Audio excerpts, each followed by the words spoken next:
Mae yna gyffro mawr yn Llŷn ag Eifionydd eleni efo dyfodiad yr Eisteddfod Genedlaethol.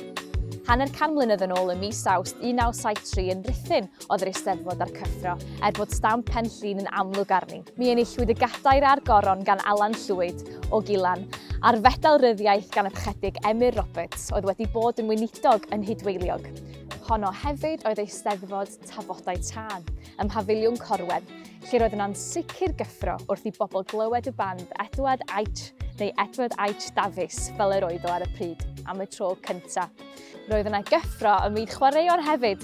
Mi enillodd Sunderland o'r ail adran yr FA Cup yn Lloegr, ac mi orffennodd y 5 gwlad yn gwbl gyfartal efo bob tîm ar 4 pwynt. Yr unig dro erioed i hynny ddigwydd.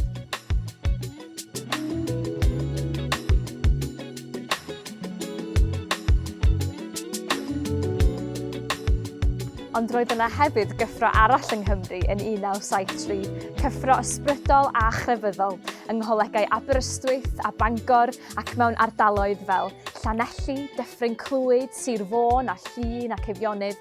Roedd yna gynnwrf ysbrydol a gweithgaredd Cristnogol yn bennaf ymhlith pobl ifanc.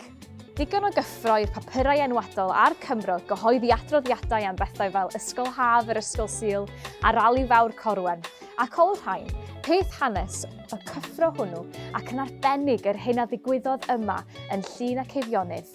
Wnawn ni yn y ffilm hon.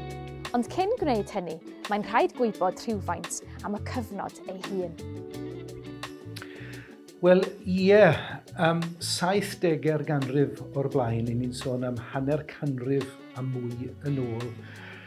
Y peth cyntaf mae rhaid i chi ddweud am Gymru, y Gymru Gymraeg yn 70au'r ganrif ddiwethaf, oedd bod crefydd gyfundrefnol yn rym o hyd yn y wlad. Ym mhob un capel yn y trefi, beth bynnag trefi y Gorllewin, a nid un capel, oedd gennych chi mewn tref, oedd gennych chi hanner dwsin yn aml iawn yn cynrychioli y 4 enwad weithiau, mwy nag un capel o'r un enwad yn yr un dre. Ac yn aml iawn, oedfa'r nos, mi fydd yna cynulleidfa 100 a hanner. Doedd e ddim yn anarferol i gael hynny. Eto yn y Gymru Gymraeg, oedd yn eithriad peidio cael pobl nad oedden nhw wedi cael addysg yn yr Ysgol Sul, wedi cael rhyw fath o gyswllt. Mi oedd y teuluoedd a chyswllt a chrefydd gyfundrefnol. Petai ti'n dweud hynny erbyn hyn wrth bobl ifanc sydd yn perthyn i'r ganrif hon, bydden nhw'n rhyfeddu. Ond mi oedd crefydd gyfundrefnol yn ffaith ar y pryd. Wedi dweud hynny, mi oedd yna ymdeimlad hefyd bod y math yna o grefydd yn gonfensiwn yn hytrach nag yn argyhoeddiad. Ac nid rhywbeth oedd yn perthyn i'r bobl ifanc oedd yn fwy berniadol o'r genhedlaeth oedd wedi mynd o'i blaen, mi oedd deiliaid y gyfundrefn grefyddol yn ymwybodol iawn bod eisiau mwy na dim ond ymlyniad confensiynol at grefydd. Un o bregethwyr mwyaf nodedig y cyfnod yna o'r genhedlaeth hun oedd y parchedig Tiglyn Thomas Wrexham. Annibynwr,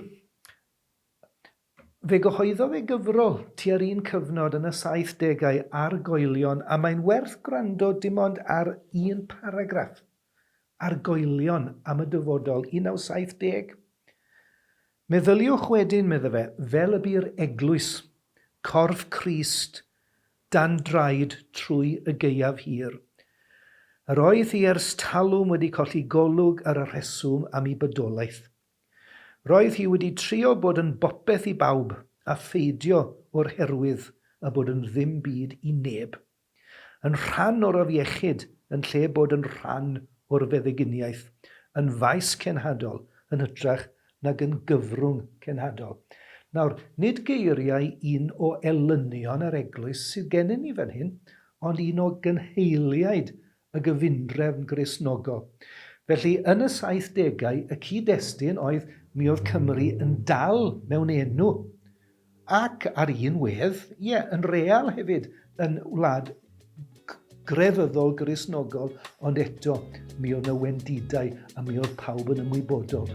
Allan ni ddim a para fel hyn.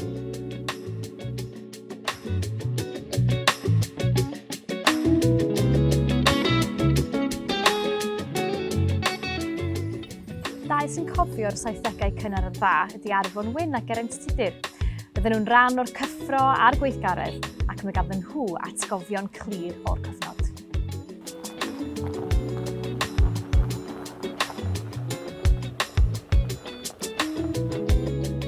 Arfon Llŷn, sut wyt ti?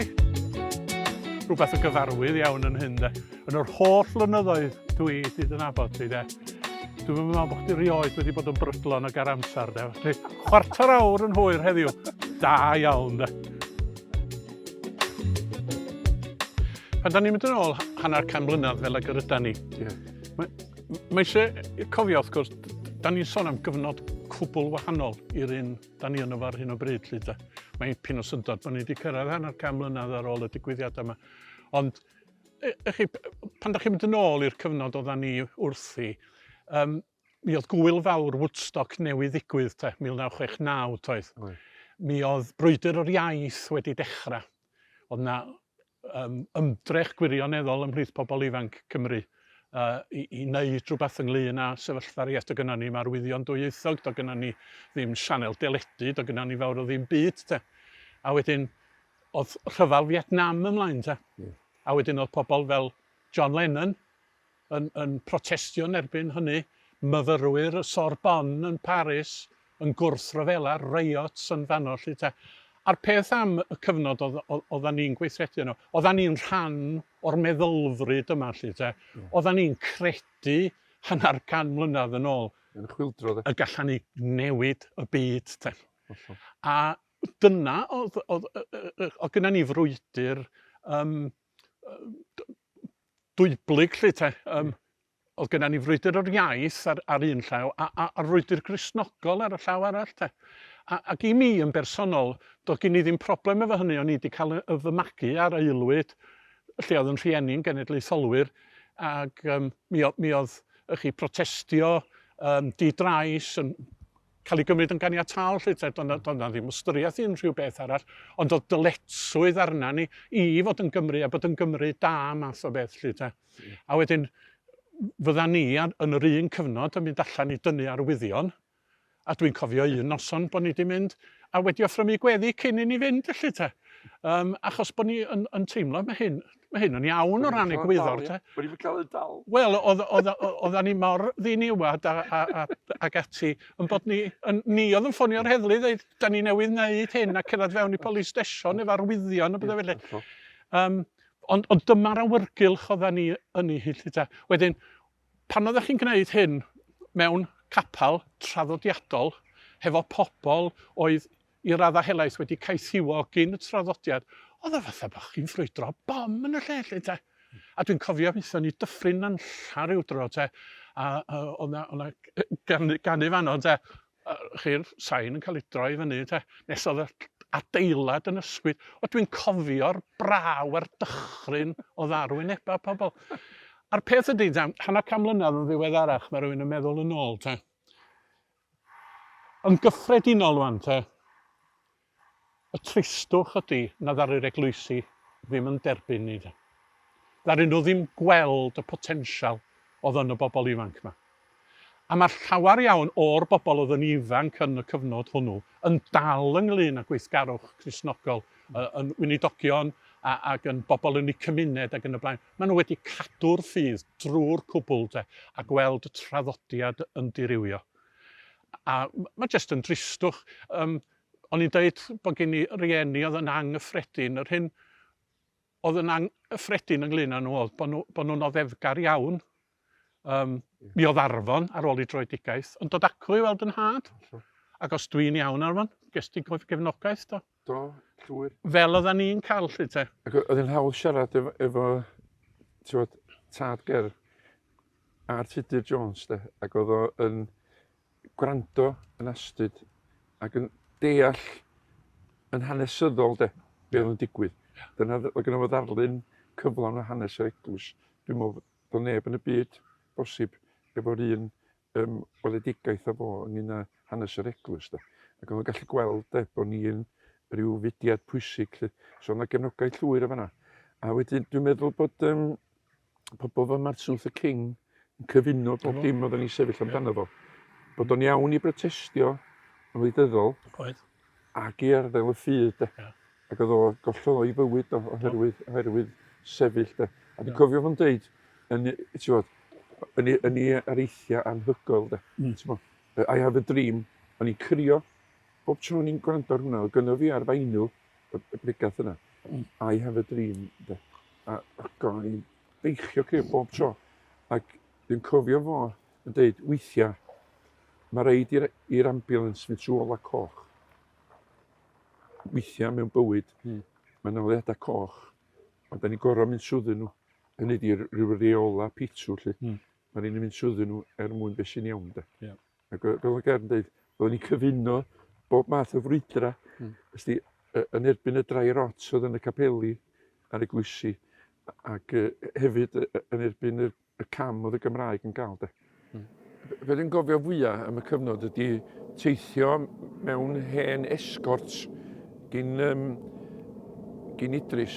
Dwi'n yn siŵr os oedd yna MOTs adeg hynny de. Ond oedd am bendant i'm suspension yn y cefn de. Ac oedd chdi'n teimlo bob cnoc ar unrhyw dwll yn y ffordd. A mynd i lefydd fel Llanefydd, a Llansannan, ac i Dyffryn Conwy, a llond y capeli de. O bobl ifanc yn chwilio de, swn i'n dweud. A dwi'n cofio, mae'r cysylltiadau nathon ni amser hynny dal i fynd hyd heddiw de. Mae pobl yn dal i gysylltu efo rhywun lle. A dal yn atgof braf, ti'n bo? Ac dwi'n cofio Geraint Safina yn chwarae mewn rhyw gymanfaoedd a bethau. Oedd pobl yn trio wneud gymanfa i'r ifanc de. Ond o'n i'n swyddoli bod y foliwm yn gorfod mynd yn uwch, de. Ac oedd yna dipyn bach o gwyno gen y to hun, ond y to ifanc wrth i bod, de. A dwi'n cofio canu yn y capal mawr yn Bordweithwy. Dwi'n siŵr os di hwnnw'n dal yn gorad. Ac oedd yr galeri'n llawn o weinidogion a'r gwylod yn llawn o bobl ifanc. Ac yn ganol rhyw gan yn para yr chwarter awr de. Mae mi sbio fyny'r galeri yn ganol y gwasanaeth. Ond y gweinidogod wedi ddiflannu i gyd.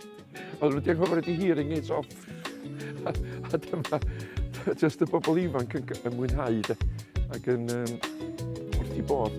Ar ddechrau'r 70au, roedd y parch Harry Parry yn weinidog yma ym Mhorthmadog ac yn weithgar iawn efo pobl ifanc. Mae'n dal i gofio'r gwaith a'i gydweithwyr ac yn trysori atgofion rhai o'r pobl ifanc am y cyfnod. Gyda llaw, Wana Christos oedd yr enw anghyffredin ar y criw ifanc hwnnw ym Mhorthmadog. Ystyr Wana Christos yn un o ieithoedd Kenya ydy Cristnogion ifanc, ac fe gafwyd yr enw gan ferch ifanc o Kenya a fi'n ymweld â'r criw. Wel, o'na gryn weithgarwch ar y pryd, yn Port, efo plant a phobl ifanc a dweud y gwir, lle. Anghydweithiwr ar y pryd yn Port oedd Iorwes Jones Owen. Gweinidog o'r hen gorff, dyn dawnus iawn, doniol iawn ar brydia, a dwys iawn fyd a dweud y gwir, lle. A mi benderfynon ni rwan, oedd hi'n arfer yn dod i berswadio pobl ifanc wan i gael derbyn aelodau cyflawn lle o'r eglwys. A ar Iorwes am hynna benderfynu un o'r bobl ifanc, mae 5 capel i gyd, o'na 5 Cymraeg, a 4 yn Gymru Cymraeg a lleid yn eglwys Saesneg felly. Mi benderfynu rwan, defnyddio'r un dull felly o ryw hyfforddi felly am rai wythnosau golew, ond bod ni hefyd wrach yn gwneud o mewn ffyrdd gwahanol, bach mwy engach wrach o bosib de, yn ddyfnach wrach o bosib, a bod ni'n diwan haws dod i benderfyniad felly. A felly dechrau o bethau. A wedyn o'n ni'n cyfarfod ar nos Ferchar rwan. Oedd y griw reit dda yn dod i'r tabernacle, i'r capel yn dod, i'r hen festri mawr no. A o'n dod o bentia 7. Wel, yna gymdeithasu am dipyn i ddechrau. Dyna rhai wedyn yn mynd drwodd i stafell arall i chwaraeon felly, snwcer a tennis bwrdd ac yn y blaen. Ac yn gadael pen ryw awr wrach, a ryw griw llai ar ôl, a drafodaeth yn ddyfnach ynde, adag hynny. Mae yna un ferch yno, Carys Humphreys. Mae Carys yn, wel mae'n Taiwan, fel cenhades ers 1986 dwi'n meddwl. A rwan, mi ddoth uno, a mi sgwennodd i mi ddiweddar yn dweud be mae hi'n gofio am y cyfnod yna.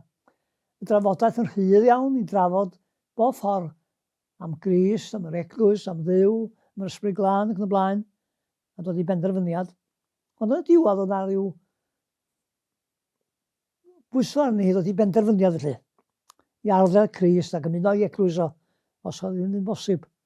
A dyna nath hi'n de. A beth dwi'n gofio hefyd am y cyfnod yna, pa cwmni bach efo'i gilydd felly. Mae'r rhain gofyn weithiau am weddi cyn gadael am y noson. Arall oedd i benderfyniad fel glas Carys. Ac o'n i'n teimlo mer fesgyn bod yr hinsawdd yn newid, nid o ran tywydd ac yn y blaen, ond am yr wedd ysbrydol felly. A dyna y cychwyn i mi. Ges i wedi cael llythyr nesgwrs fo amryw am Bafiliwn Corwen ac am Wana Christos ac am y 70au diwygiadol felly. A ges i un llythyr fel hyn, dwi am ddarllen pwthno fo os cae felly. Dwi'n sgwennu hwn ar encil yng nghanolfan Sant Beino, ger Tremirchion. Dwi'n sgwennu ato chi lawar gwaith, sawl tro, a heb wneud. Gwyd mi'n ddiweddar nodi pethau fy'n allweddol bwysig i mi yn y mywyd. O gyfnod plentyndod hyd heddiw. Un o'r cyfnodau pwysig cael un, a fydd yn 40au, oedd cyfnod o Wana Cristo. Dwi'n trysori'r profiadau, ges i byd hynny, mae profiadau'n dal yn gynnas braf yn yng nghalon ni.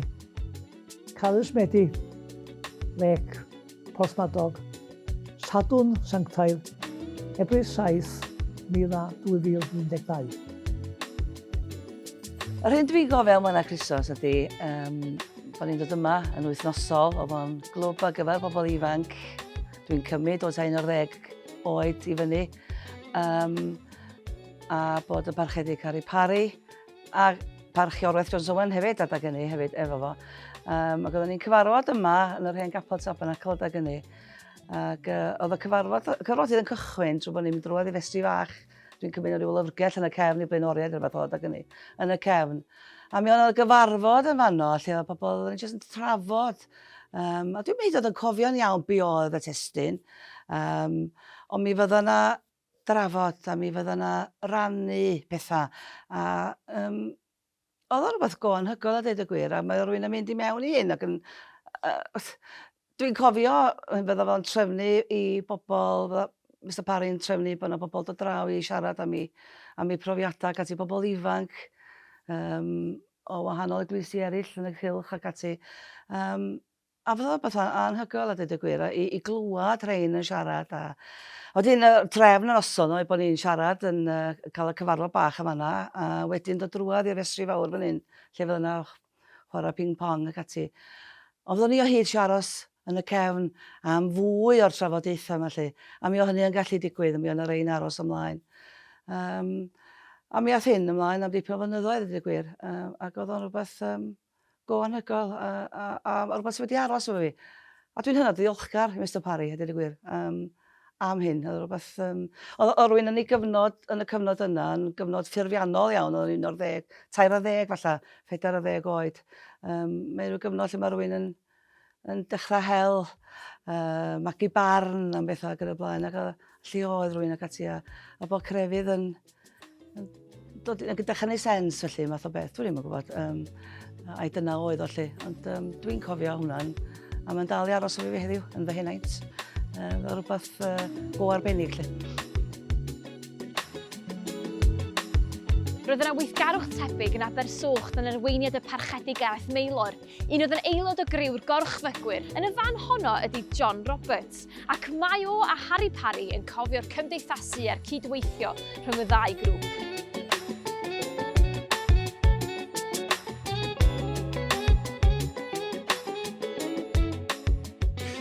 Gorchfygwyr, oedden ni'n griw ifanc oedd yn cyfarfod yn Capel Graig yn Abersoch, a Gareth Maelor oedd y gweinidog wrth gwrs, ynde, ac oedden ni yn cael coblyn o sport.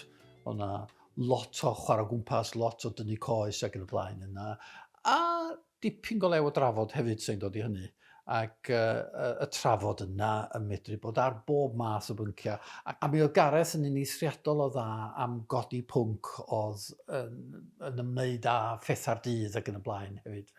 Felly oedd o'n amser difyr iawn, mae rhaid fi ddweud, ynde? Ac o'n ni yn yr ysgol, dwi'n cofio, 4-5 dosbarth bosib pan ddechreuoedd y gorchfygwyr. Felly.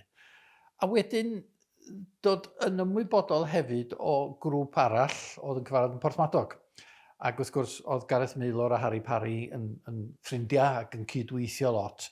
Ac felly dod yn ymwybodol o'r grŵp yn Port. A dwi'n cofio cerdded o Abersoch i Porthmadog.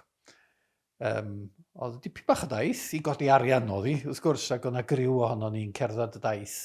I godi arian ar gyfer mabwysiadu merch, dwi'n meddwl, a dwi'n cofio pa wlad oedd hi rwan, felly de, ond oedden ni yn mabwysiadu ac yn cefnogi addysg y ferch yma. Ac oedd o'n unwaith eto'n rhan o'r sport a'r hwyl oedd yn gysylltiedig ar beth.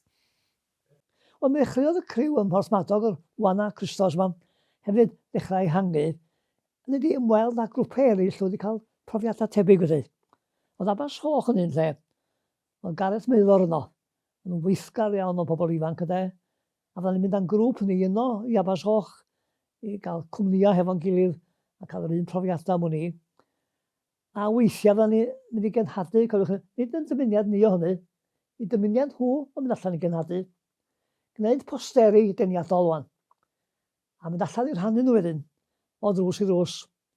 A no coelio hyn, fydden nhw rawn holl darfarna Porthmadog a holl darfarna Pwllheli yn rhannu'r posteri yma felly. Oedd hynna'n digwydd felly. Ac yna wedyn wrth gwrs o'na bethau gwahanol yn digwydd. Fydden ni weithiau yn Porthmadog yn y festri fawr yma felly, a'r nos ferchar yn agor drysa. Yn gwanhau'r gola, twllur lle braidd wir, cael cerddoriaeth gofiwiog, goichel i sain, a gwadd o'r ifanc o stryd i mewn dipyn o risg yn ddeud y gwir. Oedd sawl yr hogia yno, wrth gwrs, i chwilio am ddyweddi doedd. A ddeu wel, un neu ddau wan yn soddlu slwmp sigaret i lawr pren y festri. A ddim nath yna da'n ddigwydd, diolch am hynny felly. Dwi'n cofio rali 1974 ym Mhorthmadog, cael pobl ifanc yna o sawl lle, Sir Fôn, dwi'n cofio amryw, sef Eifionydd hefyd, yno o nos Wener dan nos Sadwn. Coeliwch neu beidio. Yn addoli, cwmnïau, addoli, a chenhadu ar y stryd ac yn y blaen. Fydda hynny'n digwydd, a ni'n am mynychu'r aliau eraill. Mi soniodd Harry Parry am yr aliau ym Mhorthmadog a llefydd eraill. Ar y pryd, gweinidog yma yn rhefor oedd y parchedu Gronwy Pris Owen, ac mi oedd ganddo yntau ran allweddol yn y gwaith o drefnu'r aliau hynny. Wel, y peth cyntaf mae rhywun yn ei gofio ydy'r sasiwn yn Pwllheli yn y flwyddyn 71, mis Medi 71. Ac yn wahanol i'r arfer ers blynyddoedd, fe gafwyd dechreuwyd y sesiwn hwnna efo oedwan yr awyr agorad. Ac y siaradwr ola yn y cyfarfod hwnnw oedd un o genwynidogion Trefor, parchedu Emyr Roberts, yr Rhyl hyn hynny. Ac ar ddiwedd i anerchiad, fo'n dechrau sôn am yr Jesus People yn America ac yn Lloegr. A dyna fo'n gweiddi ar dop ei lais. Ond nid ydy Iesu Grist wedi marw dros fechgyn ac enod Cymru hefyd. A mi eitha rhyw wefr drwy'r gynulleidfa ac oedd hi'n dor o ryw 1,000 i 1,500 medda'r heddlu. Oedd y pwysau, ddim wedi gweld y fath beth ers dal o mewn yn te. I gwrdd crefyddol ar yn yr awyr agorad. A dyna'r cychwyn hyd y dwi'n cofio. A mi oedd a flwyddyn heibio cyn i ni symud ymlaen i alw pwyllgor ieuenctid o gwaith ieuenctid ar hynny dyrys. I bydd o'r stop ers rhai blynyddoedd. Ond oedd nifer ohono ni'n teimlo bod yr amser wedi dod i ail gychwyn pethau. Ac dwi ddim sut, ond mi ges i'r swydd o bod yn ysgrifennydd y pwyllgor hwnnw. A dyma oedd y pwyllgor ym mis Tachwedd 72. Ac un o'r penderfyniadau oedd trefnu rali ddechrau'r flwyddyn 73.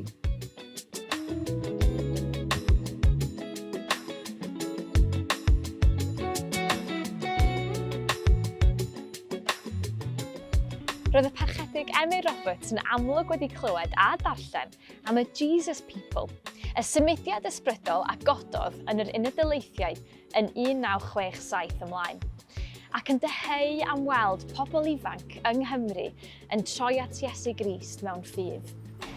Ar y pryd, hogyn ifanc yn San Francisco oedd Ffilm, ond daeth i'n nabod rhai o bobl oedd yn rhan o'r Jesus People ac yn gyfarwydd ar stori ryfeddol yr hippies Cristnogol hyn. The water so my soul longeth after thee. You alone are my heart. There was a cultural shift yn digwydd trwy y flynyddoedd yn y 60au ac mae'r hippies yn teithio i upstate New York i fynd i Woodstock ac maen nhw'n symud i Haight-Ashbury District yn San Francisco gyda'i gilydd ac yn fyw yn gilydd. Roedd o'n problemau yn dda iawn efo nhw achos a lot of drugs wrth gwrs, ond weithiau mae rhywbeth yn digwydd efo'r free love. Roedd o'n free love yn wahanol trwy Iesu yn dod i'r pobl ac mae pobl yn dechrau i symud allan o Haight-Ashbury i lle arall yn De California. Roedd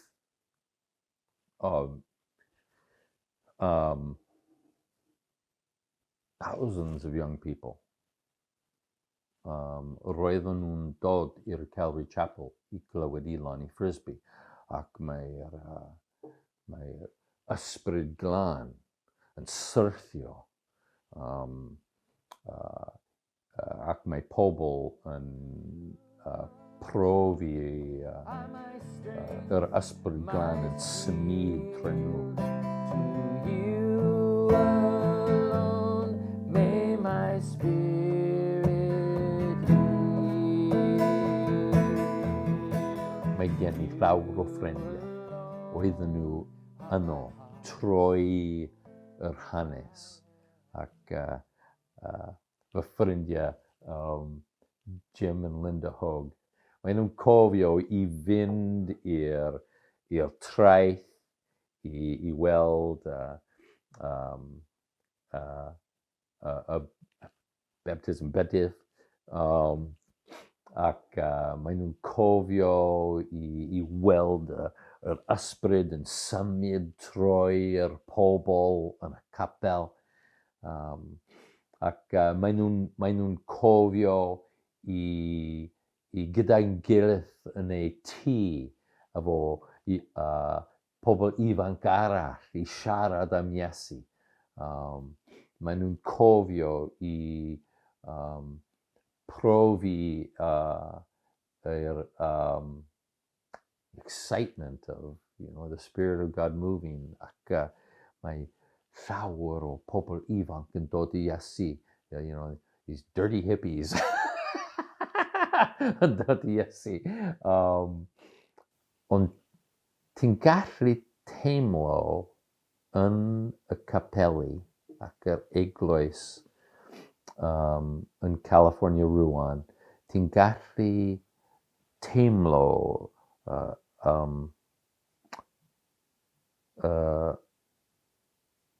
y tonau o'r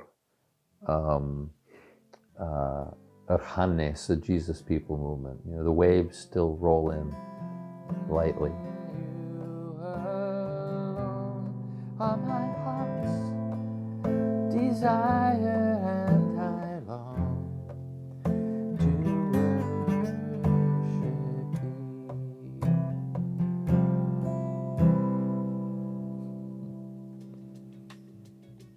Rhyfedd meddwl bod y deffro ysbrydol yma yn California wedi chwarae'r rhan fechan i ysgogi criw drefnu ralïau yma yn yr ardaloedd hyn.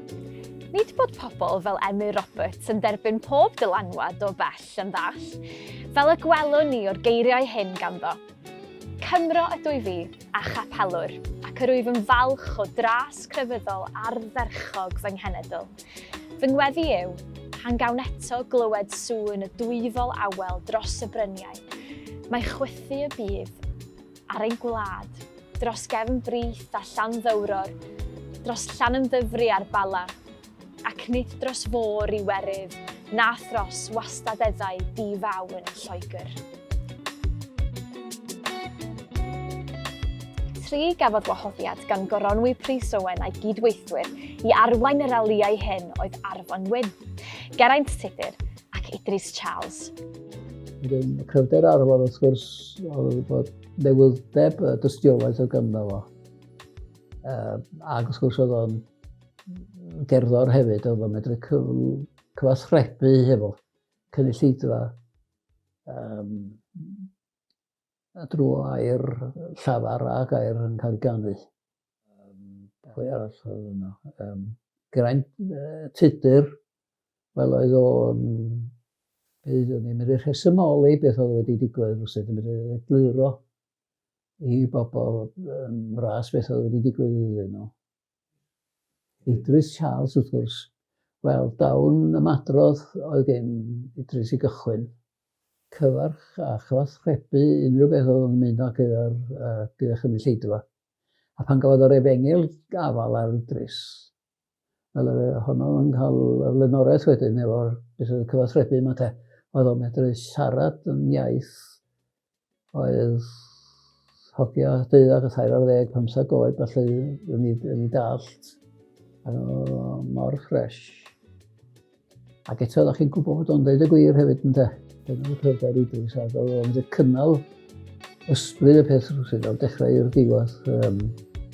Dwi'n byth yn bryn o rhywbeth i ddeud. Na, gwaith.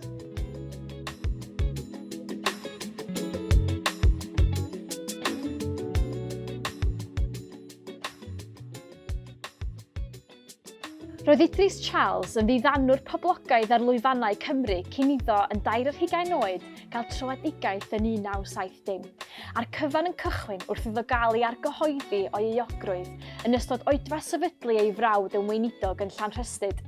Daeth Idris i'r ffydd a'i daflu ei hun ar unwaith i'r gwaith o rannu'r efengil. Mae Arfon a Geraint yn cofio cyfraniad arbennig Idris a fu farw ym mis Gorffennaf 2021.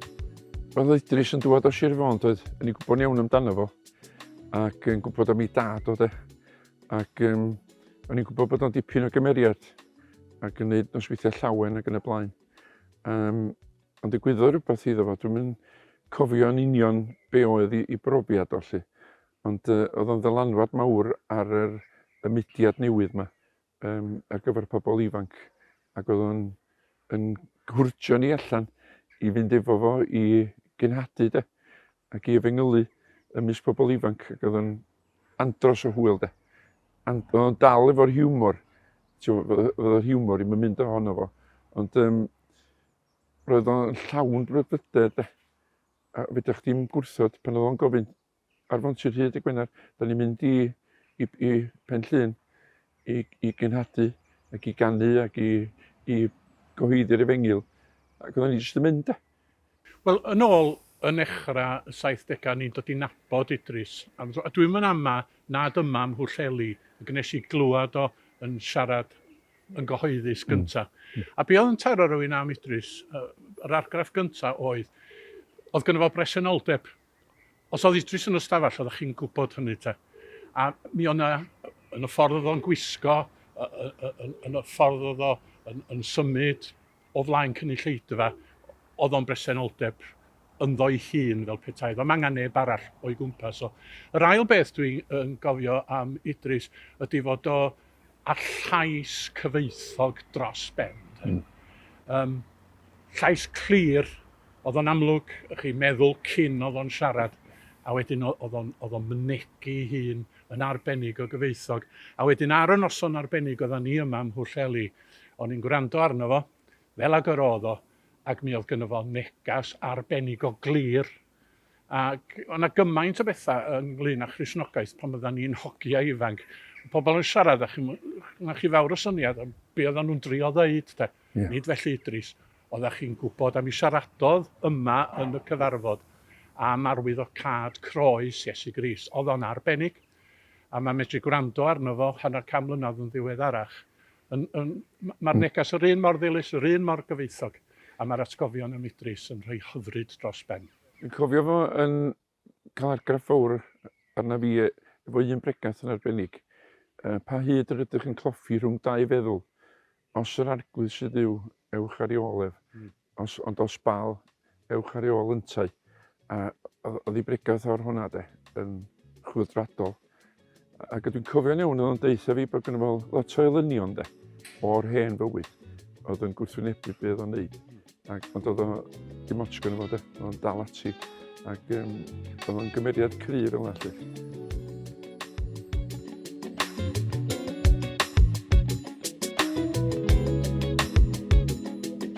Dynion ifanc 20 oed oedd Geraint ag Arfon yn 1973. Beth oedd yn cymell y ddau ohonyn nhw i fod ynglyn â'r gweithgaredd hwn ac i grwydro un ardal i'r llall yn cynnal yr holl gyfarfodydd? Mi gawn nhw eu hunain egluro.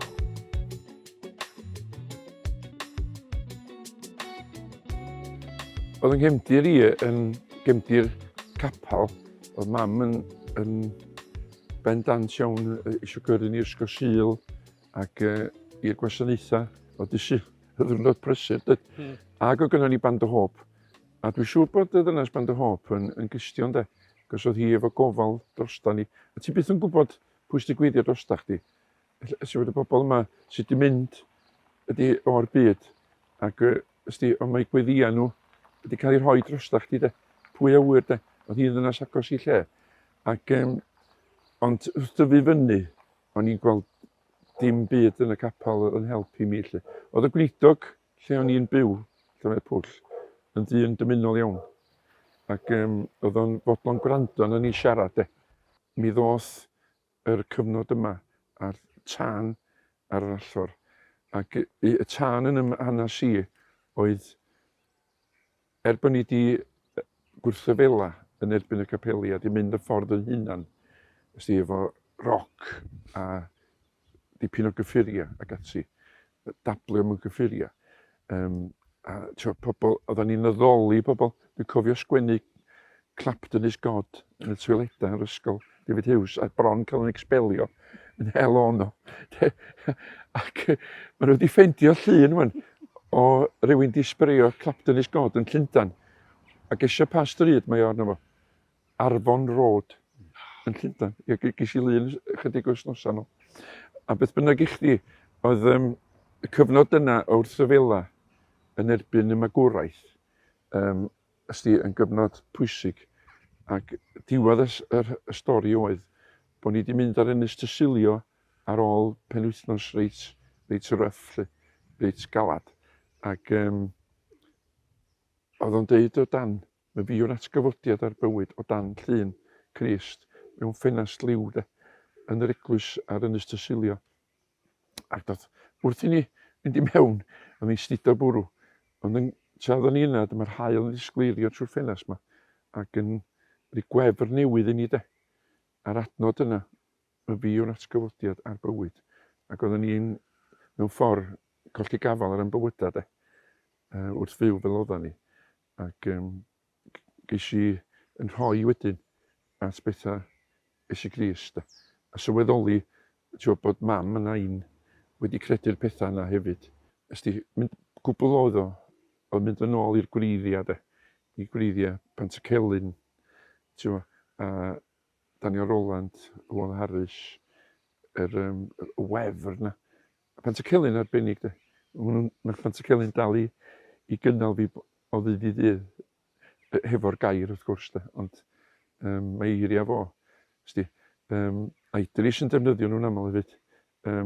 Pechadur drysodd mewn rhwydau, rhwydau weithiodd ef ei hun. Mae hwnna'n deud y cyfan dy mwyd fi.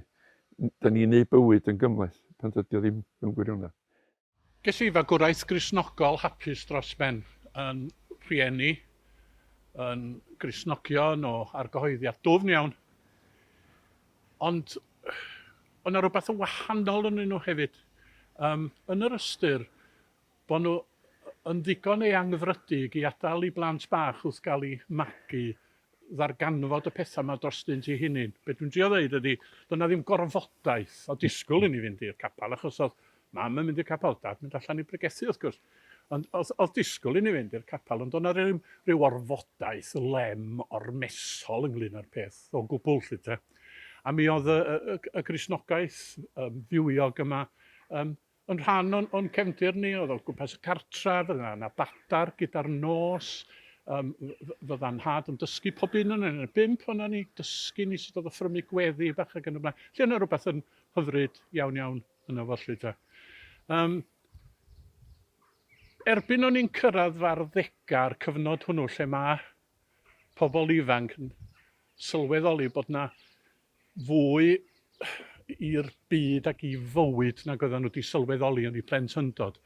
Oedd y cwestiynau mawr yn dod i fygwth felly te, ynglyn â rheswm am y bodolaeth ni pam da ni yma, sut mae bywyd yn gweithio felly te, y math cwestiynau, mae pawb yn eu cael nhw.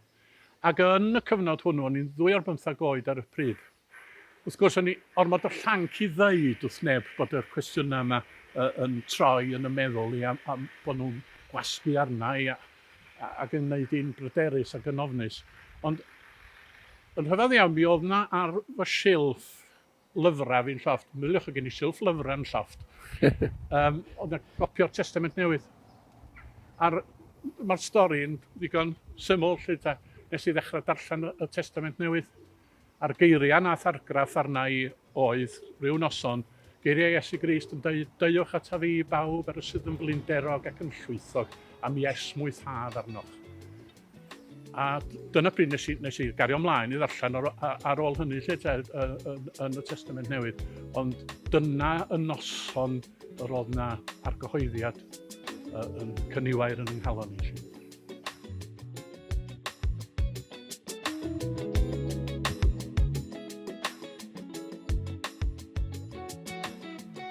Oedd, mi oedd yn gryn dipyn o grwydro i rannu'r newyddion da am Iesu Grist. Ond sut daeth yr Eliau yn Llŷn ac Eifionydd i fod? Goronwyd Prys Owen sy'n ateb y cwestiwn hwnnw i ni, wrth iddo sôn am gyfarfod a gynhalwyd yma yn Rhefor, a rali fawr gynta a gynhalwyd rai wythnosau wedyn yng Nghapel Salem Pwllheli, ym mis Chwefror 1973. Fel clywch chi gan Goronwy ei hun, mi fethwyd a recordio'r cyfarfod yn Rhefor, ond mi wnaed recordiad sain o'r rali. Y sybyliad mawr i gychwyn y rali yma oedd hyn o'n i wedi gweld yn digwydd yn Sir Fôn ar Fôn Wyn a'i gyfeillion. A dyna ddim gwaith perswadio ar Fôn Wyn i ddod i Drefor, oedd yn barod iawn i ddod. Ac yna rhyw 5 onyn yn y grŵp cyfeillion Crist yn bod nhw'n galw hynna'n amser hynny. Roedd o'r noson yn dod a'r noson oedden ni wedi trefnu ar Fôn Wyn o draw i gosen i Drefor. Ac wrth gwrs, o'n i wedi rhoi gymaint o gyhoeddusrwydd ag y medron ni yn y pentra. A mi yna gynulliad mawr iawn wedi dŵad. Ac wrth gwrs oedd cyfarfod ei hun yn swnllyd iawn. Rhyfeddol, dweud y gwir bod to gosen cystal ac roedd o ar ôl y fath sŵn. Ond yna fo, mi driodd y parchedig Arthur Pritchard, Marwan Efyn, bryd hynny, recordio'r cyfarfod. Ond gymaint oedd y sŵn, mi nath yr darn automatic o'r ffilm recordio chwalu. Ond yna fo, oedd yna asodd o'n dangos yr asbri a'r brwdfrydedd oedd yn y cylch yn y cyfarfod. Wedyn, wrth gwrs, oedd chwiorydd Gosen wedi bod yn meddwl, wel, pobl yn dŵad o wahanol lefydd i'r crowd ar fod wyn. Felly ni'n neud bwyd iddyn nhw. A dyma fi'n anholi ar fon maint oedd o, rhyw 5 neu 6 medda fo. O gyn lled a hynny medda Eirlis, gan oedd wedi golyfryn i'r tŷ ac o nawn ni bwyd iddyn nhw manno. A dyna ddigwyddodd wrth gwrs. Dyna ar ddiwedd y cyfarfod, oedd y gynulleidfa wedi mynd a'r technegwyr wedi helu pethau at ei gilydd ac yn barod. A dyma ni'n cychwyn i fyny am golyfryn, ac y bydd ni gyrraedd yna dros 15 ohono ni. Os yna nes at un o, Seilis yn cofio well illa. Dyma nhw draw i gynnal y rali gyntaf am Llŷn. Ac mi fydd honno'n hynod o lwyddiannus, oedden ni'n disgwyl, wel, fyddwn ni'n cael 20 yno, 10 ar 20, fyddwn ni'n teimlo bod ni'n wedi gwneud rhywbeth. Yn lle hynny, oedd yn nes at 100 yno. Ac oedd y peth mawr chwildroadol yn y 70au, oedd bod hogia ifanc fel oedd wedi bod mewn dyfroedd dyfnion tywyll wedi dod i'r goleiddi. Oedd o'n mor syfrdanol. Oedd o'n dal dychymyg pobl yn erbyn i pobl ifanc. Ac wrth gwrs, gwydden nhw'r doniau i wneud, oedd nhw'n gwybod pwy yn medru canu ac yn y blaen, doedden. Ia. A dyn rhwng cymysgedd o dystilaethau ac o negeseuon, oedd o'n rhywun ohonyn nhw'n hir. Ac eto oedd y cyfarfodydd yn medru bod am ryw 2 awr. Neb yn cwyno, neb yn brisio adra. Ac os oedd yna gohoi bod yna siath ar ôl oedden nhw'n gwneud. Oedden nhw'n lot yn gwneud, a wy'n yn gwneud. Ac a dyn nhw'n wahoddiad i bwy bynnag oedd eisiau ti'n mynd i gael o fel aros ar ôl. Bydden nhw'n aros ar ôl yn siath Estelwm. Ac mi o'na wahoddiad i bwy bynnag os yna dymuno cael pamphletyn neu ryw lyfryn yn egluro mwy ar y ffydd.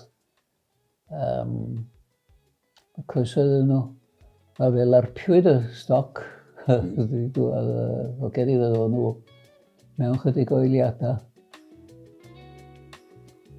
Ac oedd yna'n byd i wneud o'n daddo bys yna rali arall ymhen chydig grisoedd. Ond wir oedd y rali gyntaf yna'n gofiadwy iawn.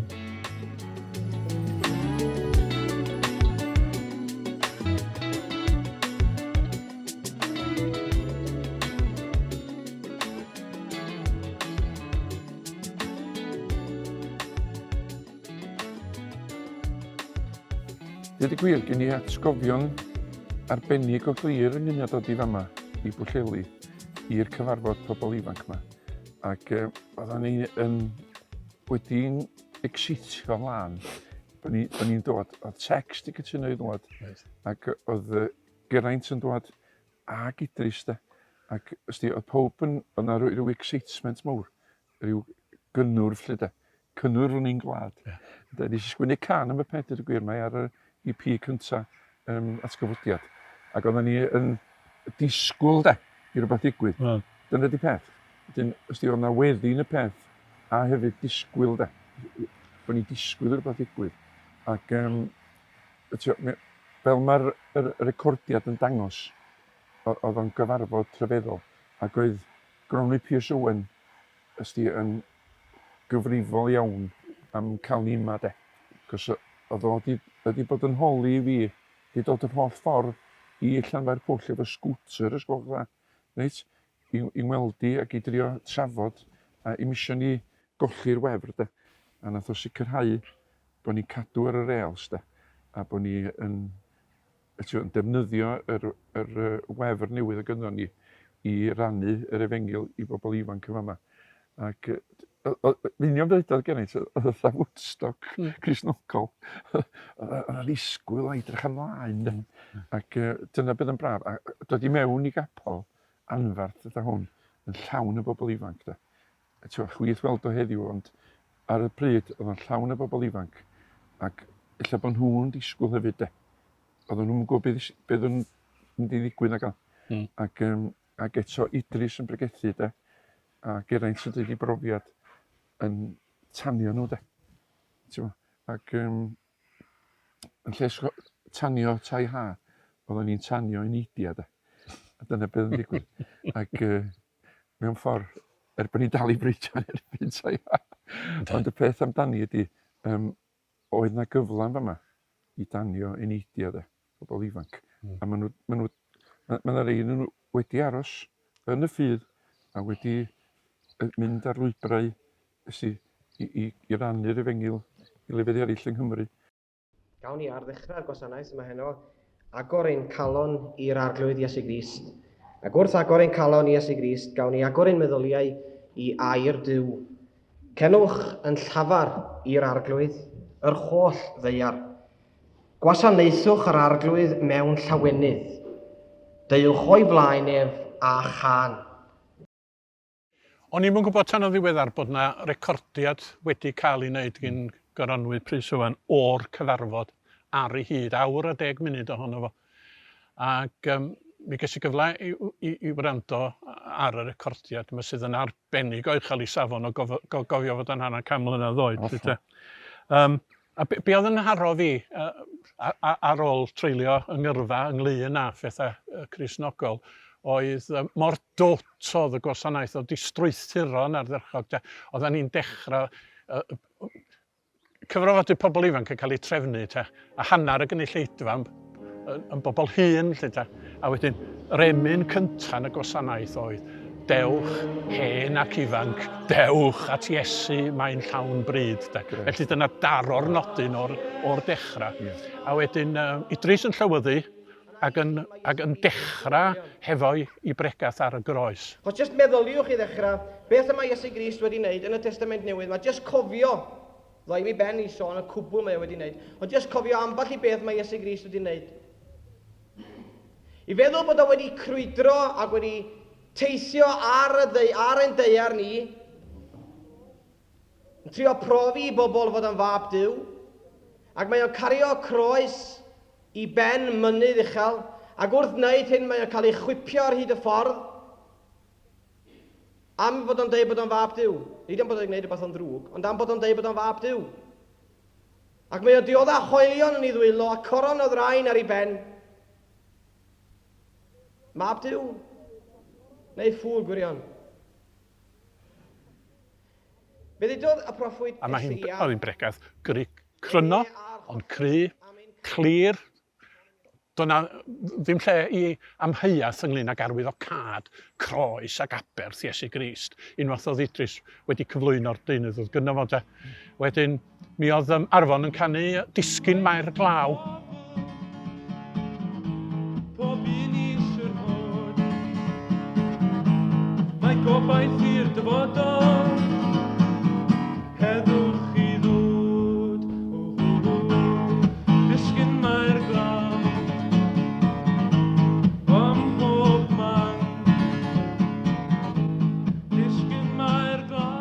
A dwi'n meddwl na hwnna y gan gyntaf nes di ddysgu mi ar y bas. Y glaw sbrydol yn llifo lawr. A wedyn, mi o'n i wedyn yn sôn, a mae'n rhyfedd meddwl, o'n i'n sôn am yr angen ymhlith Cristnogion ifanc i fwrwydd i genhadu. Be mae rhaid i chi wneud. Mae rhaid chi fynd allan i genhadu. Dwi wedi rhoi adnod i chi, i ddeitha chi lle i fynd i genhadu. Yr 8fed adnod yn Penod gyntaf llyfr yr actau, sydd yn darllen eithyr chwi a dderbyniwch nerth yr ysbryd glân. Wedyn, ar ôl hynny, mi o Tecwyn Ifan yn caniatáeth. Oedd. A wedyn oedd Arfon wedyn yn dweud i hanes ar Ynys Tysilia, nes ti ddarllen cerdd, dwi'n gwybod os ti'r cerdd yn dal gen ti, ond mi ddari fod allan o'n effeithiol dros ben, a wedyn mi nes di ganu wedyn do. Diolch i ti. Diolch i ti, ta.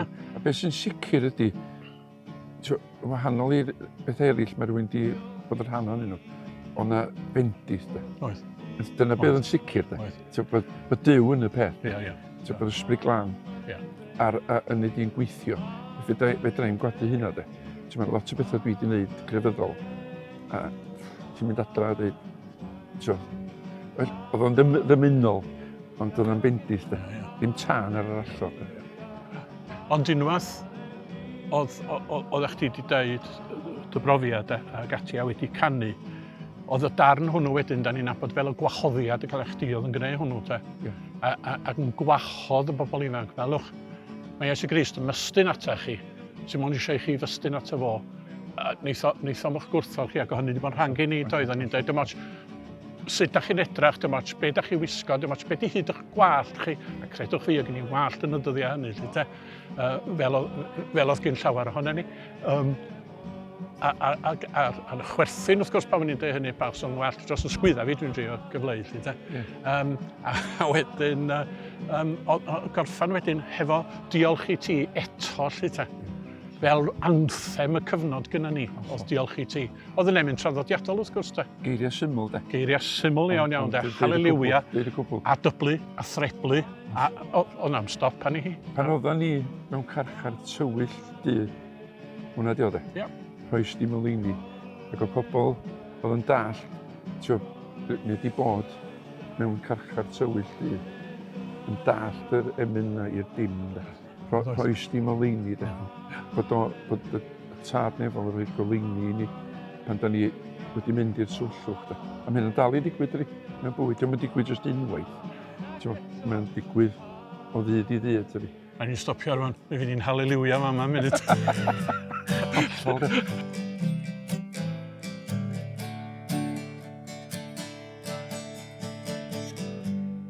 Diolch i ti,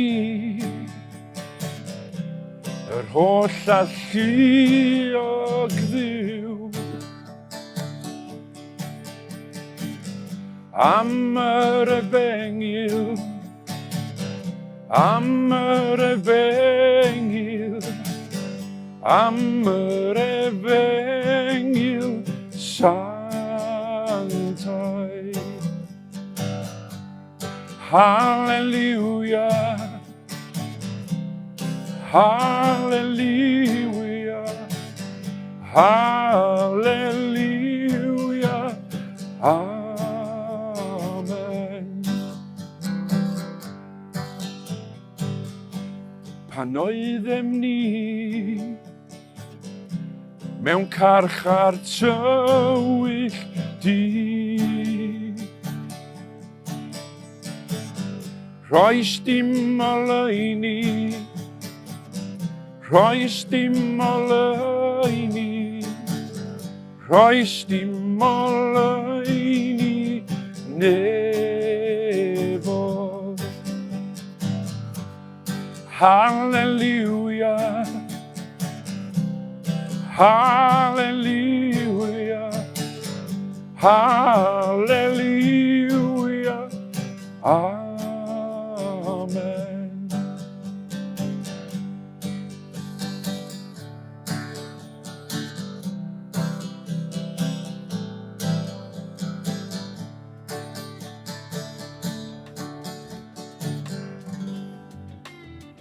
Un arall oedd yn y rali ym Mhwllheli ydy Gwyn Rhydderch, ond er y byddai ynta yn mynd yn weinidog ac yn treulio yrfa yn gwasanaethu Eglwys Presbyteraidd Cymru, nid un o'r cenhadon oedd Gwyn yn noson honno, ond un o'r bobl ifanc oedd y cenhadon yn cyflwyno'r efengyl iddyn nhw.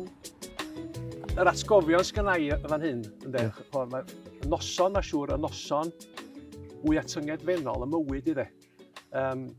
Fi'n cofio, tri dwi'n cofio, ydy Idris wrth gwrs, efo'i siw Twen, a'r bwrlw yma. Ie. A ditha efo'r gwallt yma, a'r Spectos National Health, de. John Lennon. Gen i'r noson honno, o mi oedd na rei felly. Mi oedd 'na John Lennon, de. John Lennon. Oedd y ddau wneud ag ynny'n bach yn dynnuach hefyd, de. O, dipyn bach. A dwi'n cofio titha, wrth gwrs, yn canu hyn a llall. A dwi'n cofio, dod i fyny at ar y diwedd, a ti'n siarad efo ni, lle. A fi na'n deud, lle ges i'r brofedigaeth yma, sarcastic, lle. Ond be oedd wedi'n haro fi ar y noson, oedd, iddyn ni jyst methu deall sut ar rhywun y byddaiar oedd hogia ifanc a genod ifanc a mwynhau Cristnogaeth. I fi oedd o jyst yn ddiarth llwyr. A digwydd bod, be ddigwyddodd, fi sy'n oddi ar y rêl sydd yn gwffio rhyw bethau a hynna llall a fod i ymddangos yn y llys am gwffio.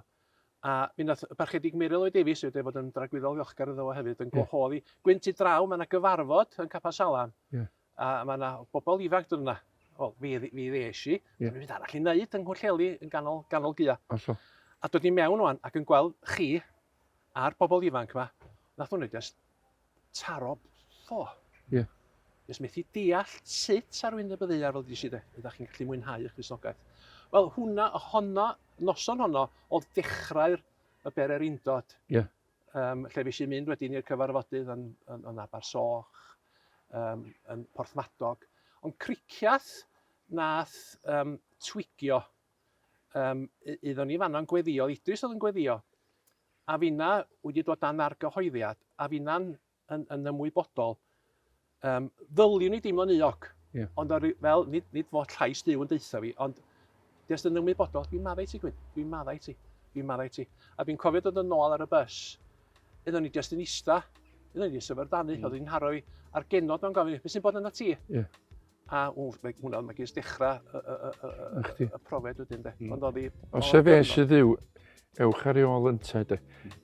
Yn ei di bod, os ydych chi'n ffeindio bod y dyw, y crewr, y tad, nefol, yn real, wel, Idris yn dweud, os ar ei ôl, ydy? Ie, a dyna. A un beth ar, jyst cyn i, dwi'n cofio rhyw fod i ddweud, meddwl fo. Rhyw hen ffes wyt ti'n mynd drwyddo dyn, sdi? Wel, fi dal yn y ffes, hanner cam mlynedd wedi. Hollol, dwi'n. Gwir. Dyna felly rali a gynhalwyd ym Mhwllheli. Dechrau 1973, mi gafwyd raliau tebyg yn nes ymlaen ym Mhorthmadog, Abersoch a Cricieth, a malau eraill. Ac wrth sgwennu am un ohonyn nhw, meddai Harry Parry, y rhyfeddod mwyaf i gyd oedd llawenydd syml a lifau drwy'r cyfan gan olchi drosodd y macacw, na synnu'r rhai mwyaf sides ohonom.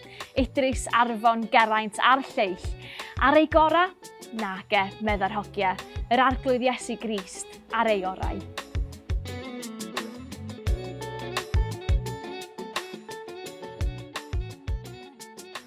Ond nid y cyfarfodydd oedd yr unig bethau. Roedd yn ymdrechion i ddod ag enw Iesu i'r sylw yn y gymdogaeth. Ac un o ymdrechion hynny oedd ymgyrch y posteri ym Mhwllheli a gafodd gryn sylw, nid yn unig yn y dref, ond yn y wasg hefyd. Wel, ar ddiwedd un o'r ralia yn Salan, fe benderfynwyd ar y ddyddiad yn rhyw wythnos i dechrau gosod posteri. Ac yn syml y neges oedd cofio'r Iesu a dau rif ffôn gwynidogion. Ac dyna'r noson yn cyrraedd. A crowd reit dda wedi dod i Salem erbyn tua 9 o gloch. Pocedi, dŵr a pas a brwsys. Ond dim sôn am y posteri. Ac o'r diwedd dyma nhw'n cyrraedd. Ac ar ôl yn cyrraedd allan gyda ni air o weddi. Ac allan am i. A posteri. Ac ar ôl cychwyn ar Salem, lawr Stryd Moch i gyrraedd y maes ar stesion. A ni'n ymbrysur posteri wrth sgwar yr orsaf. Gwelem blisman cyhyrog yn bras gamyd teg atom. Gofynodd i ni beth oedd y gêm. A tepasom ni'n anad gêm oedd hon ond tystiolaeth. Am bod yn gosod enw'r arglwydd Iesu ger bron llygad y pobl y byd.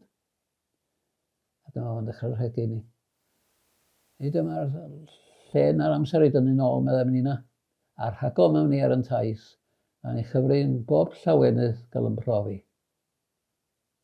Ond nid oedd yn gwell ni wedi dioddef gwawd a dirmig, A hyd yn oed y garchar yn rwydr y ffydd yn Llŷn ac Eifionydd, genedlaethau nôl. Ac o'n i'n ffrindiau Nina, yn dioddef carchar dros yr iaith heddiw. Pa mae'n mwy o'n rhyder fydda dioddef be bydda rhaid dros enw Iesu Grist. Dyna nid o'n wrth y plisman. A wedyn dychwelasom i Salem am baned gynnes a gweddi, cyn teithio nôl adref yn llyddiedig, ond yn llawen. A wedyn wrth gwrs, bore tranoedd roedd mwyafrif y posteri wedi rhwygo i lawr. Gan bwy, anodd yw bod yn sicr, ond mae'n hollol amlwg fod gan yr arwyr Iesu i elynion Treff Pwllheli. Posteri gwleidyddol a hysbysebion syrcas yn cael llonydd, ond yr enw mwyaf mawr yn pigo cydwybod unwaith eto. Mi rown ni'r gair olaf i'r bobl oedd yma ar y pryd gan orffen efo Gronwy Pris Owen yn darllen rhan o erthygl a sgwennodd am y cynnwrf yn Llŷn, ychydig wythnosau wedi rali ymhwlleli ar noson posteri. Dwi'n cofio mewn gwirionedd 73 ac ymlaen i fallai 75 wedyn, hynny wedi bod na rhywbeth amgenach allu yn digwydd y tu allan a bod ni'n rhan o rhywbeth. O'n i'm yn siŵr iawn be, ond o'n i yn ymwybodol o ryw ymdeimlad, o ryw gynnwrf, hyd yn oed pan o'n i'n mynd o gwmpas yn dosbarthu taflenni o gwmpas y dre ac ati. A chreu posteri a rhaid nhw rhannu nhw yn y tafarndai a'r siopa ac yn y blaen. O'n i'n gwybod bod ni'n rhan o ryw genhadaeth, ac oedd o'n gyffro, ac oedd o'n gyffroes i rywun ifanc ac ati i ddwad i heddiw, lle mae yna rywun dal i drysori'r teimladau hynny. Gafon ni, yna ges i, yn y wan o Christos, oedd y gynnu. Mae hwnnw dal yna. Nid bod rwy'n yn cofio'n union bob beth, ond mae rwy'n yn cofio'r teimlad a'r dysgu, a'r beth bynnag ddath yn sgil hynny wedyn. A bod o'n gwneud crefydd heddiw, yn grefydd ffeind anwyl o ganlyniad i hynny i mi. Ia, dwi'n ddigon o ddiwynydd wir i sbonio'n union be oedd natur, be oedd yn digwydd hyn. Na, ddigon hanesu chwaith wir i gofnodi'n fanwl pethau i gyd ddigwyddodd, yr holl bethau ddigwyddodd felly de. Ac yn ffodus iawn i mi, mae Denzil Morgan, yr athro, a'r gwneidog felly, nath o gyhoeddi llyfr Dyddiadur America, phethau eraill. A mae'n sôn yn benodol am gweithgarwch yma, ac yn sôn wir am Llŷn ac Eifionydd de. Mi oedd o i Fangor i astudio felly, ac yn wirthiol am hwn i rhannu stafell efo Arfon Wyn, y canol pop Crisnogol. A'r ddau yna fo mynd i'r alia ar draws bob man hyd y Ffrind Clwyd, y Ffrind Conwy, Meirionydd a Phen Llŷn. Ac mae'n sôn am y digwyddiadau rheini felly. A mae'n o'n deud felly, mae dyma yna pethau mwyaf rhyfeddol welodd erioed. Nath erioed yn ei fywyd a chynt na wedyn, wed y fath grefydda ymhlith pobl ifanc. Dwi'n siŵr bod hynny'n wir ynde. Mae'n gyfnod anodd iawn i'w grynhoi, achos, wel, mae'n bell yn ôl i ddechrau, felly mae'r atgofion yn bach yn niwlog weithiau. Ond dwi'n meddwl bod yna gyfnod gweddol faith o newidiadau rwysyd. Oedd gorchfygwyr di dechrau'n weddol rai blynyddoedd cynt felly. A wedyn wrth i'r blynyddoedd fynd heibio ac wrth i'r berthynas efo y clwb ymhorthmadog hefyd datblygu, oedd yna newidiadau yn digwydd. Ond yn ychwanegol at hynny, tu allan i hwnna, mi oedd rwy'n yn mynd i ysgol Haf ysgol Sul, ac yn mynd i fanno ac yn cael wythnos yn Aberystwyth lle oedd rwy'n yn cael coblyn o sport ac yn ar ei draed dan berfeddio nos felly ynde, ac yn cymdeithasu ac yn siarad ac yn rhoi y byd yn ei le. Ond yn gwneud hynny yng nghyd-destun ffydd o hyd ac o hyd.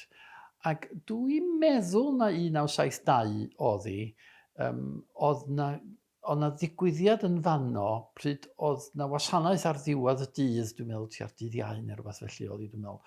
Am ryw reswm, oedd pobl wedi bod allan y pnawn hwnnw ac oedd rhai pobl yn methu cyrraedd yn ôl. Harry Parry ni plith nhw, Harry'n rhan o hwn unwaith eto felly ynde. Ond wedyn oherwydd hynny, mi newidwyd trefn y gwasanaeth ar y diwedd, ac mi droth am ryw fath o gwrgweddi anffurfiol iawn. Ac mi oedd na ryw wefr arbennig iawn yn y cwrdd yna. A mae hwnna'n sicr yn aros yn y cof, ynde, y cyffyrddiad yna. Pobl o bob rhan o Gymru, ond eto mae yna rhywbeth wedi'n taro ni'n fanna a'r weddi yn un daer iawn felly. A dros gyfnod, oedd criw Porthmadog gan criw Ninan Abersoch dod at yn gilydd yn weddol aml.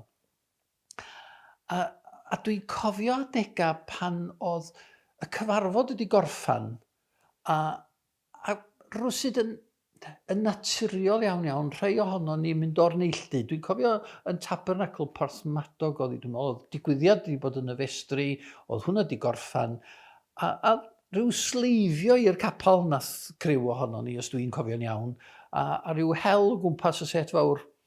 Ac y peth yn troi yn weddi eto felly, ar weddi daer iawn yma felly. Wedyn, oedd hynny rwsyd yn nodwedd o be oedd yn digwydd. Mi oedd Ysgol Haf, Ysgol Sul wedyn, yr ha hwnnw'n 73, rhai pethau'n digwydd yn fanno. A wedyn y nes ymlaen, wedyn mi gafwyd rali fawr yng Nghorwen, os dwi'n cofio'n iawn, ac mynd o gwmpas Corwen, gwadd pobl ac yn ymlaen.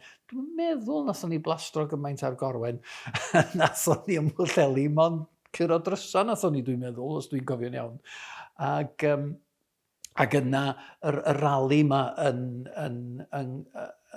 pafiliwn yng Nghorwen, rhai canodd yna, os dwi'n cofio'n iawn, ac yn ystod hwnna, fedrai'm cofio eto pwy oedd yn siarad ac yn y blaen, ond dwi yn cofio ar ddiwedd y rali honno, criw ohono ni unwaith eto yng nghefn llwyfan y pafiliwn yn troi y peth yn gwrdd-gweddi felly. Ac oedd o rwsyd neu gilydd, oedd pobl yn ymwybodol iawn o'u perthynas nhw efo Iesu Grist. Ac y berthynas yna'n cael ei mynegu yn y weddi. Nid rhywbeth ffurfiol oedd o, nid deud y geiriau iawn fel petai, ond rhyw deimlad o gnesrwydd ac o agosatrwydd. Ac oedden ni'n trio mynegu hwnnw. A dyna dwi'n meddwl sy'n sefyll allan am y cyfnod yna, yr agosatrwydd yna. Fedrai'm dweud bod ni wedi dadansoddi'r peth yn ddiwinyddol na dim byd felly. Doedd am labelu diwinyddol, achos o bobl o bob wahanol gefndir yno. Ond eto, oedd yr ysfa yma a'r teimlad yna o agosatrwydd yn llywodraethu be oedd yn digwydd rwsyd. Ac weithiau mi oedd hwnna am mynegiant corfforol iddo fo weithiau. Yn yr ystyr, dwi'n cofio rhai achlysuron pan oedd pobl yn crynu drostyn felly. A rhai eraill yn ei dagra ac yn y blaen felly. Ac mi oedd yna ymddangosiad corfforol yno fo, yn ogystal a'r teimlad yna oedd rhywun yn ei gael. A mynd o yna wedyn, wrth gwrs, yn teimlo wedi'ch codi felly. Mae'n rhaid fi ddweud, law yn llaw ar cyfnod yna, o'n i'n y chweched dosbarth yn ysgol Botwnog erbyn hynny. Mi eisiau bach dros ben llestri, achos o'na sticeri i'w cael ar pryd, sticeri bod Duw yn eich caru chi. A nes i ddechrau sticio nhw hyd yr ysgol bob man. Ac dwi'n meddwl bod sticio fo ar ddrws y prifathro wedi codi bach ar ei wrychyn o, felly ges i'n galw o flaen y prifathro i gael y nwrdio am y sticeri Duw cariad Duw.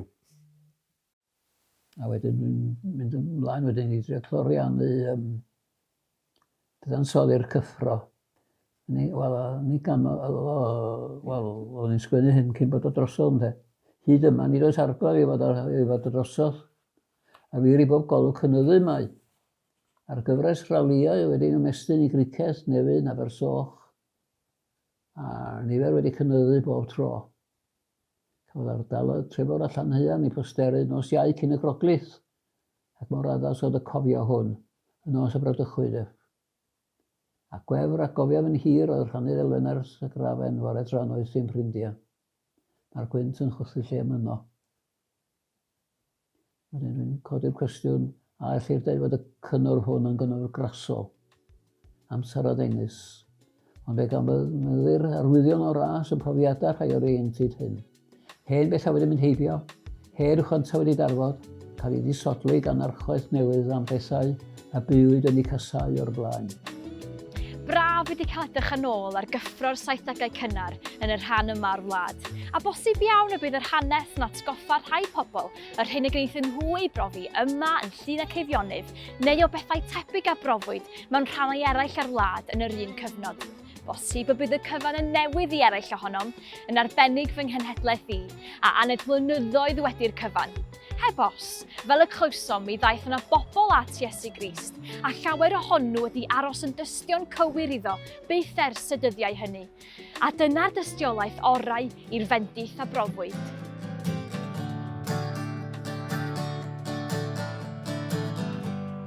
Waed o waed, yr hyfryd waw ar led. Goleuedya, goleuedya, goleuedya'r lydan. Hallelujah, hallelujah, hallelujah, hallelujah.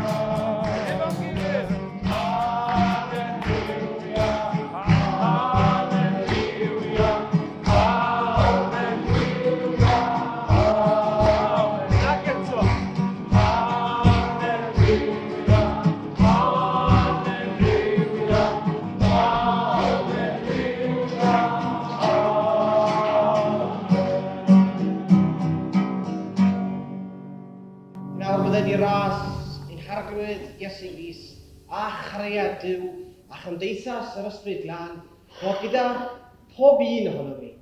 O'r awr hon, hyd bydd. Amen. Amen.